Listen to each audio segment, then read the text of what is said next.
ধামরাইয়ের সুতিপাড়ায় ৩১ দফা বাস্তবায়ন ও সংগঠন গঠনে বিএনপির মতবিনিময় সভা অনুষ্ঠিত। শাইনি চুলে এখন হবে সব হেয়ারস্টাইল। সিল্কোর দ্বিগুণ শাইনি চুল প্রতিদিন। ঢাকার ধামরাই উপজেলার সুতিপাড়া ইউনিয়নের ৪ নম্বর ওয়ার্ড বিএনপি ও অঙ্গ সংগঠনের আয়োজনে এক মতবিনিময় সভা অনুষ্ঠিত হয়েছে। শুক্রবার বিকেল ৫টায় বালিথা রোমা চেয়ারম্যানের বাড়ির সামনের মাঠে এ সভা অনুষ্ঠিত হয়। বিএনপির ভারপ্রাপ্ত চেয়ারম্যান তারেক রহমান ঘোষিত রাষ্ট্রকাঠামো মেরামতের ৩১ দফা বাস্তবায়ন এবং আগামী জাতীয় সংসদ নির্বাচনকে সামনে রেখে তৃণমূল নেতাকর্মীদের সংগঠিত করার লক্ষ্যে এই আয়োজন করা হয়।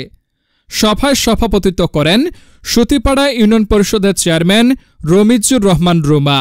প্রধান অতিথি ছিলেন ঢাকা জেলা যুবদলের সভাপতি ইয়াসিন ফেরদৌস মুরাদ।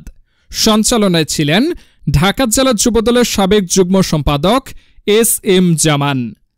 বিশেষ অতিথি হিসেবে উপস্থিত ছিলেন ঢাকা জেলা যুবদলের সাবেক সহসভাপতি ইবাদুল হক জাহিদ, ঢাকা জেলা মহিলা যুবদলের নেত্রী সাবিনা ইয়াসমিন, ঢাকা জেলা বিএনপির সাবেক দপ্তর সম্পাদক মনিরুল ইসলাম সহ ধামরাই উপজেলার বিভিন্ন স্তরের নেতাকর্মীরা। নেতারা এই সভার মাধ্যমে সাংগঠনিক ঐক্য ও আন্দোলনের প্রস্তুতি জোরদারের ওপর গুরুত্ব আরোপ করেন।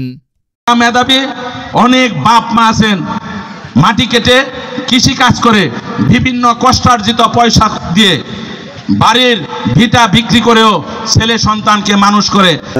বিশেষ করে আজকের প্রোগ্রামে যারা অর্গানাইজ করছে, আসলে আমি অসুস্থ ছিলাম তো, যে কারণে আমি এটা খোঁজ খবর রাখতেই পারিনি। আমার ছোট ভাই ভাতিজা যারা এটার সাথে আজকে জড়িত ছিল, সব অনুষ্ঠানটা সুন্দর